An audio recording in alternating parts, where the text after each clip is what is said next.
Rest.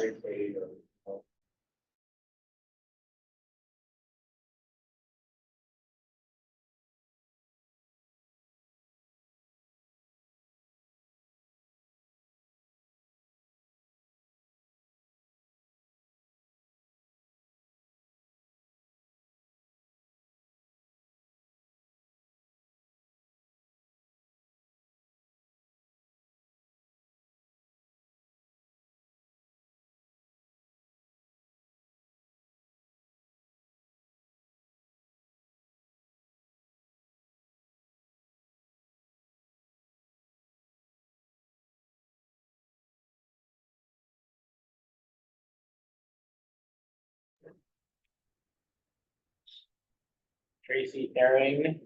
Ricochet. Okay, all right.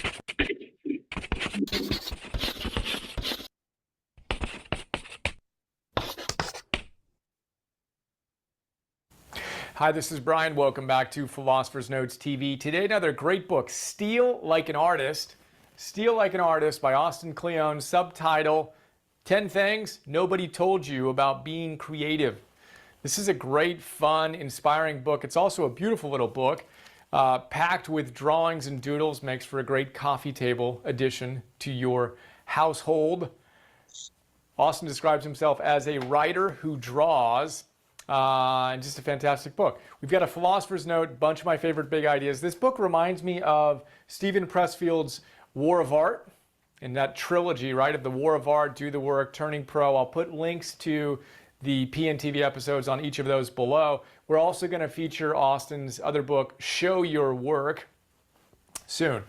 First big idea, the Beatles. Did you know the Beatles started their career as a cover band? The Beatles. We think of them as one of the most creative groups of human beings that's ever come together, which is true, but they started their career playing other people's music for thousands and thousands and thousands of hours, as Malcolm Gladwell talks about in Outliers. We're going to feature that soon.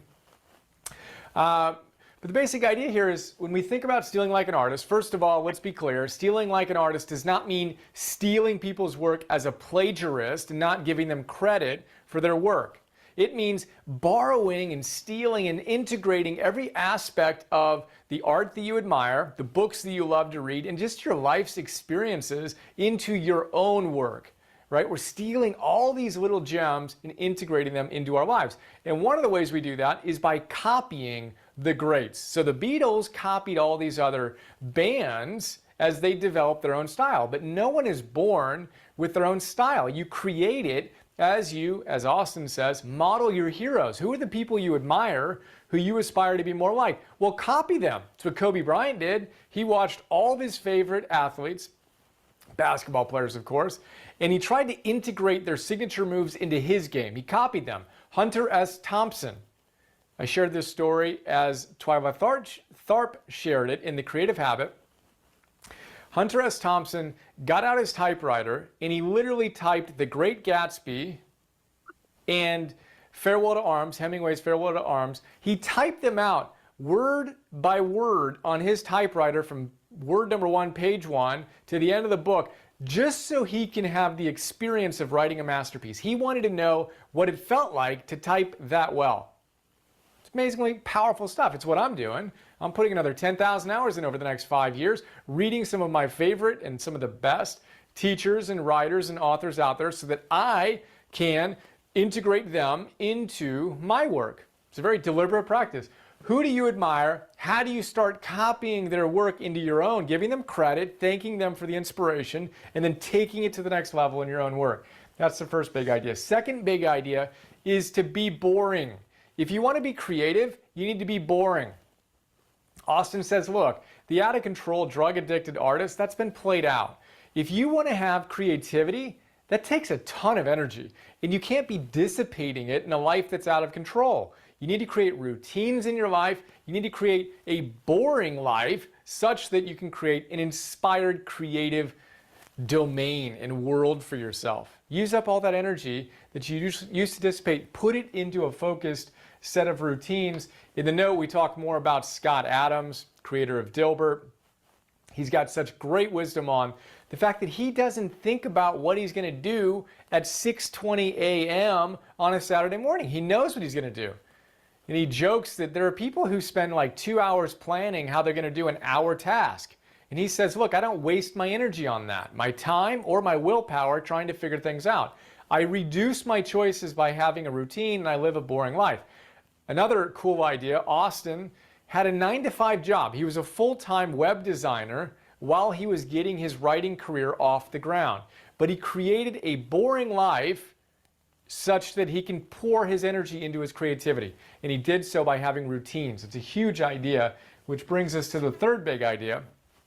If we want to create a body of work that we're inspired by and that inspires others, we need to realize we do that drop by drop by drop. So the Buddha told us that a water pot is filled drop by drop. The same way that someone becomes good or they become bad, it's moment to moment to moment. It's drop by drop by drop. Well, that's how you create a body of work you're going to be proud of. You show up consistently, day in and day out. You're boring. You know that inspiration is going to strike at 9 a.m. sharp, as Somerset Maugham said, right? He only writes when inspiration strikes, Somerset Maugham said. Only when inspiration strikes will he write. Thankfully, he says, it strikes at 9 a.m. sharp every morning. He's boring. He shows up and he does the work. And in the process, you create a huge body of work if you simply show up. Austin says, look, if you write a page a day, that doesn't sound like a lot, but if you do that over 365 days, you have a novel. That's amazing. So let's discipline ourselves to add a drop and another drop and another drop and another drop. Any individual act that you take may not seem significant, but when you aggregate that, it becomes significant. And you got to remember that inertia kills creativity and kills habit forming. You want to create momentum, as we talked about last week in one of our micro classes, right? Create momentum, then keep it going by being consistent, drop by drop by drop. Fourth big idea, constraints are good.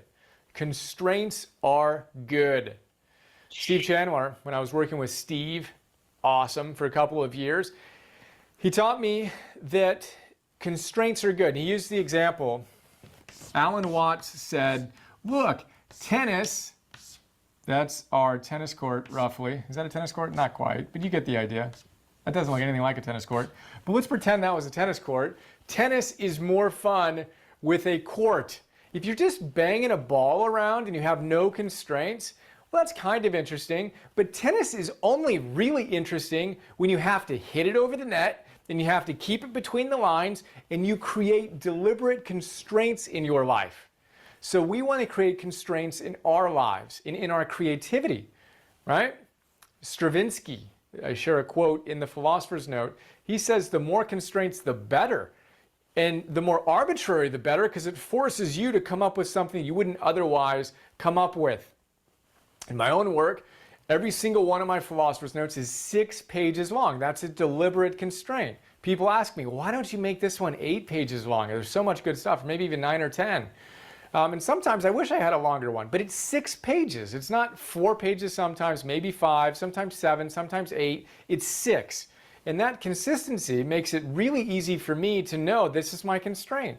I've got to share my favorite stuff in this constraint. These episodes are 10 minutes, give or take 2 minutes. I used to be ruthless about it, 10 minutes. Now it's a little bit more flexible. The micro classes are 3 minutes long. Those are all constraints. So think about what you can do in your creative life to create constraints. Austin says, look, paint a painting with one color. Film a movie on your iPhone with just a few friends. Have fun creating constraints, and then your creativity can really come through. That's our fourth big idea. Fifth big idea is advice. Advice is sometimes a vice. So advice can sometimes be a vice. Advice, vice. I love that. Not everything that everyone tells you as advice obviously is going to be right for you. So you need to just let go of the things that don't resonate and focus on that which is your truth. As Emerson says, trust thyself. Every heart vibrates to that iron string. One of my favorite lines ever. Trust thyself. If something doesn't resonate, let it go. And if something does fire you up, lean into it and create your own philosophy of what's meaningful. I referenced Nietzsche in the note as well. Nietzsche says, look, people would come up to him and say, in Thus Spoke Zarathustra, his character has people coming up to him saying, what's the way? Tell me the way. And Zarathustra would say, there is no the way. This is my way. What's your way? For the way, that does not exist. There is no one way to live our lives. What's true for me isn't always going to be true for you. Let it go. What isn't, lean into what is. Don't should on yourself thinking you should do something just because I or anyone else said it, or you even said it to yourself, but it doesn't resonate. Trust thyself. Know that some advice is actually a vice. Focus on what fires you up. Scientists, psychologists say the same thing. Have self-concordant goals, the stuff that really resonates with you. That's the stuff that's going to stick, not the shoulds, which is why I always ask, what resonated the most for you? What jumped out? What landed? And how are you going to apply that to your life right now? Not what kind of sort of resonated that you feel like you should integrate into your life. Focus on that. That's not going to work. So there you go. Advice and vice. Constraints are good. Create them for yourself. Paradox of choice. I'll put that link below as well. Barry Schwartz tells us that paradoxically, more choice actually equals less happiness. Deliberately constrain your choices and increase your happiness. Drop by drop by drop. That's how anything great is created. Show up consistently, get the momentum and keep the momentum. Be boring, right, in your overall life so you can be really, really animated and creative in the rest of your life. And the Beatles, they were a cover band. Think about what you can copy. Think about what you can steal in your life and integrate into your own style with proper attribution. And thanks for the people who have inspired you on the way, and get out there and have fun. There you go. Quick look. Hope you enjoyed. I look forward to sharing more. Have another awesome day. See ya. Hi, this is Brian. I hope you. All right, that was pretty good. I saw the title of that video and I thought it would be really cool to watch it. So I think it did exactly what I wanted it to do. Talks about the Beatles being a cover band. There's actually a lot of really famous bands out there that actually did start out as cover bands. Maroon 5 is one that comes to mind. Is the lead singer said they tried to be everybody before they were actually Maroon 5, and they did a whole bunch of other people and tried to be other people before they actually were themselves. But what they're talking about there are models, because somebody that did what you want has come before you. So you don't have to copy them, but you can use what someone did, especially in business, as a model.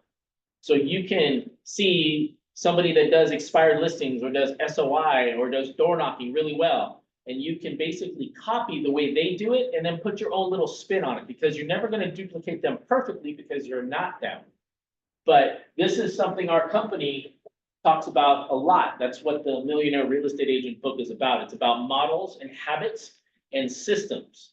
So when you talk about door knocking, when you talk about cold calling, when you talk about all these different things, there's people out there that have been massively successful at them. And all you have to do is find out who they are and copy what they do. It does not have to be specific. Talk about Kobe Bryant. There's no way that you can copy a basketball shot. I mean, everybody does it. Everybody that's in basketball does a basketball shot. But what he did is he tried to do it even better. And he realized that repetition was the key. There's a really great video of him talking about how he went from being the worst player on the team to playing a whole summer league without making a shot ever or scoring. And the interviewer was like, were you even in the game? He's like, I was in the game. He's like, well, why didn't you make a shot? He's like, I was terrible. And he realized after that summer that he needed to basically improve. And he equated it to people who practice basketball twice a week. So if you've ever had kids in like a recreational sports team, they usually have 2 practices a week. So that's 2 hours a week that they would practice. And he said that all he did was practice every day, and it becomes math. There's no way for you not to get better if you're just doing it more. So he ended up doing it more. He ended up doing it his own way. And I think within a couple of years, he went from the worst player to the best player in the state.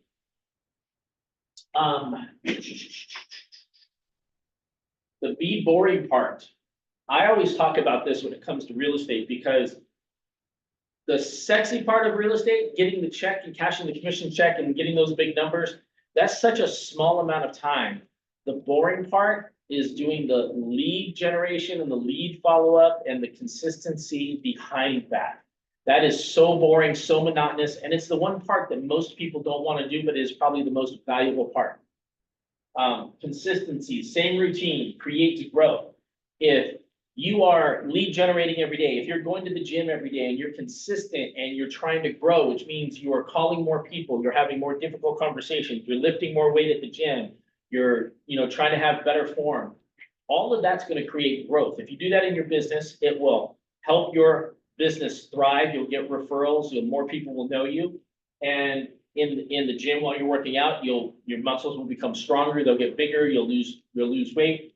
It's literally the same thing. And the drop by drop that he talked about, there's I think it's an Abraham Lincoln quote or something about, if he had all day to chop down a tree, he would spend most of his day sharpening his axe. And it's like not one swing is going to take down a tree, but it's the consistency of the swinging the axe and hitting the tree, swing by swing, and the drop by drop will fill the ocean. It's literally the same concept. I think the disconnect when it comes to real estate and business is the feedback loop. So the feedback loop is how long do you do something before you get a return on investment? And I think this is what clips most real estate agents in their business, is that they have to continuously do this amount of work with no expectation of any success in any specific time frame. And that becomes very, very, very difficult for people. And that's why there's such a huge failure rate when it comes to real estate.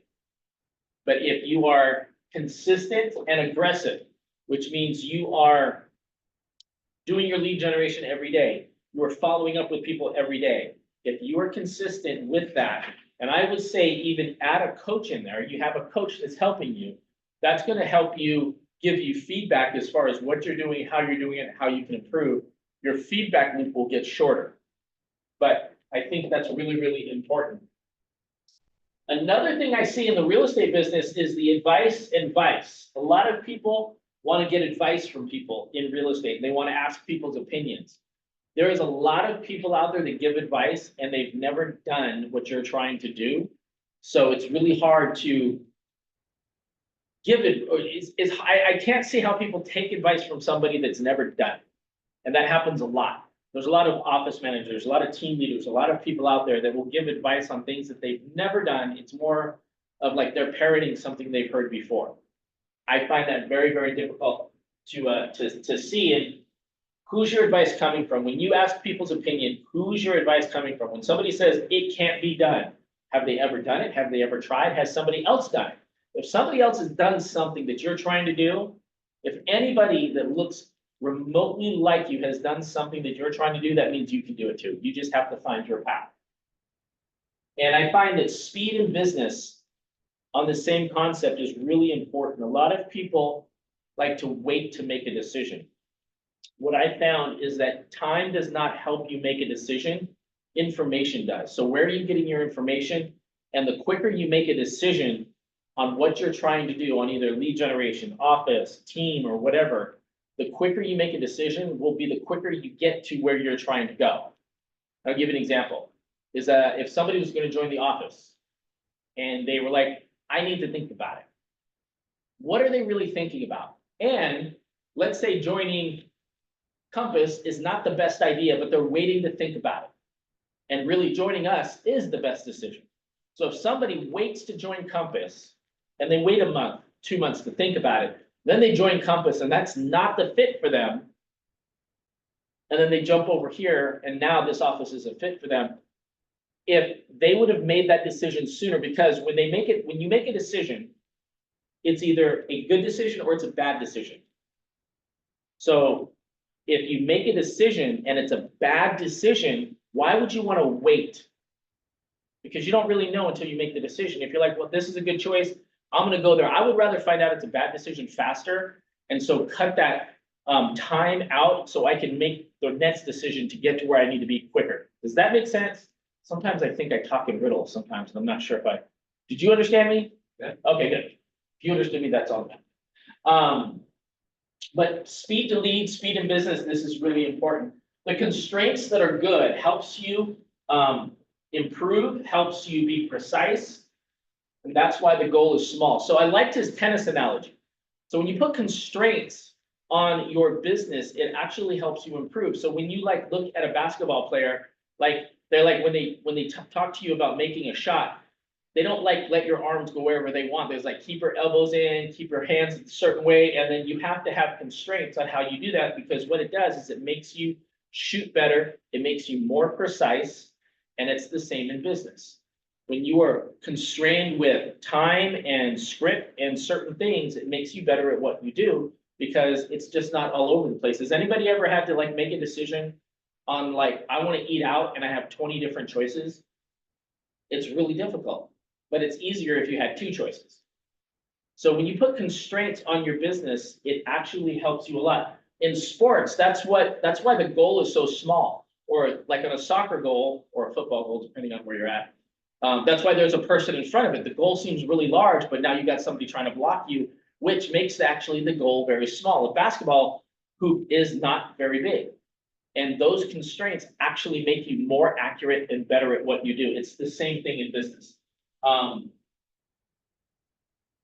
just find the models part of it, because that's, in my mind, that's the whole meaning of the book, is to steal like an artist. If you want to be successful in real estate or business, find somebody that's already doing what you want to do at a high level. Like, do you want to do sphere of influence at a high level? Do you want to do door knocking at a high level? Who's making the money and having the business and lifestyle that you want to have? And go find out how they did it and literally copy them. Because it's not going to be 100% like them, because you're not that person. It's going to be like you. You're just going to be doing the same business. And I'll give you an example in business on how this works out really well. I'm going to date myself here. Sandy, do you remember Kmart? You've heard of it. You've heard of it. Joseph, do you know Kmart? Yeah. You've heard of Kmart. Okay. So Kmart, it's like a childhood thing for me, because my mom used to take me to Kmart all the time. Used to go to Kmart. There was a blue light special. They had some of the best sandwiches I ever had. Like, it was Kmart? at Kmart. Like, so random, right? So, but then, like, Kmart never became this like blockbuster business behemoth. But you know what did? Walmart. All Walmart did was take what Kmart did, literally same business model, same everything, and did it better. He did it his own way. And Walmart is one of the biggest corporations on the planet right now. If you take all of the heirs to Sam Walton and combined their net worth, it would be bigger than anybody in the history of the world. It's that much money. And all he did was take a concept that worked, like Kmart worked for a very long time. It really worked. I would say Target and Walmart put them out of business, but they did a really, really good job of just saying, you know what? I like what they're doing. I'm going to do it better. You can do that in your real estate business. There is a guy that is in the MREA podcast, and I would say, check that out. That talks about how he door knocks for like 90 days or 120 days a year. And then he spends the rest of his year on vacation. I'm like, if you want to door knock, go find out what that dude's doing and copy it, because in time, you'll be able to have that same lifestyle, especially if you like plus it in some way. So any thoughts or questions from anybody here? Anybody? All right, we're going to wrap this up so we can get back to work today. Very, very busy day today. Let's play the last video and we'll get out of here. Thank you everybody for coming. I really appreciate it.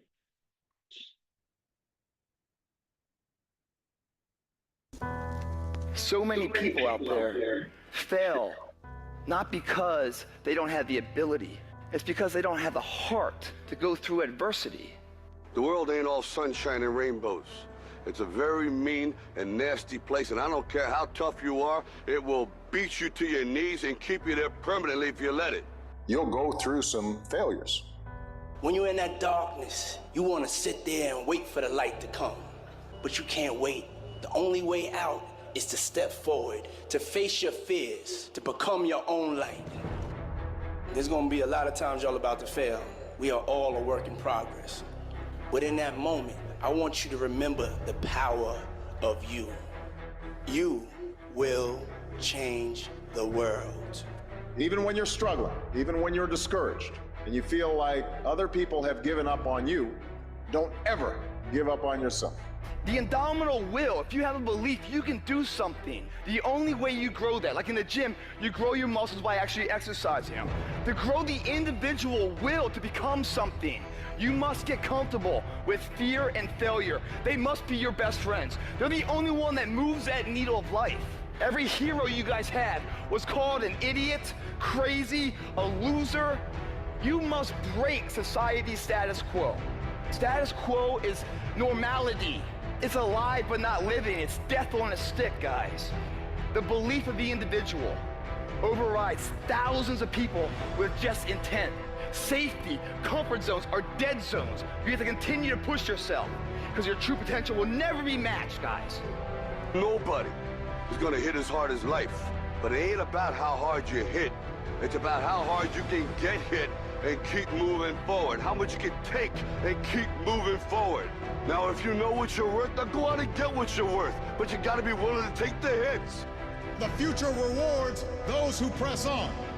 With patient and firm determination, I'm gonna press on. I don't have time to feel sorry for myself. I don't have time to complain. I'm gonna press on. Stop complaining. Stop crying. We are gonna press on. We've got work to do. What's your why? What motivates you? What pushes you? What drives you? And if that thing is internal, if nobody has to call you, if nobody has to prod you, if nobody has to reward you, if nobody has to give you anything, if you are self-motivated and self-regulated, you can have it, you can be it, you can do it. Take ownership. Take extreme ownership. Don't make excuses. Don't blame any other person or any other thing. Get control of your ego. Take ownership of everything in your world, the good and the bad. Take ownership of your mistakes, take ownership of your shortfalls, take ownership of your problems, and then take ownership of the solutions that will get those problems solved. Take ownership of your mission. Take ownership of your job, of your team, of your future, and take ownership of your life. And lead to victory. It's possible you can live your dream. It's necessary that you have a plan of action, that you're resilient, that you stick to, and you work with the system, that you have the vision and never give up, that you become creative and relentless and keep on coming back again and again and again, and that it's you that you got to take personal responsibility to make it happen, and that it's hard. Easy is not an option. And when life knocks you down, jump back up and say, it's not over until I win.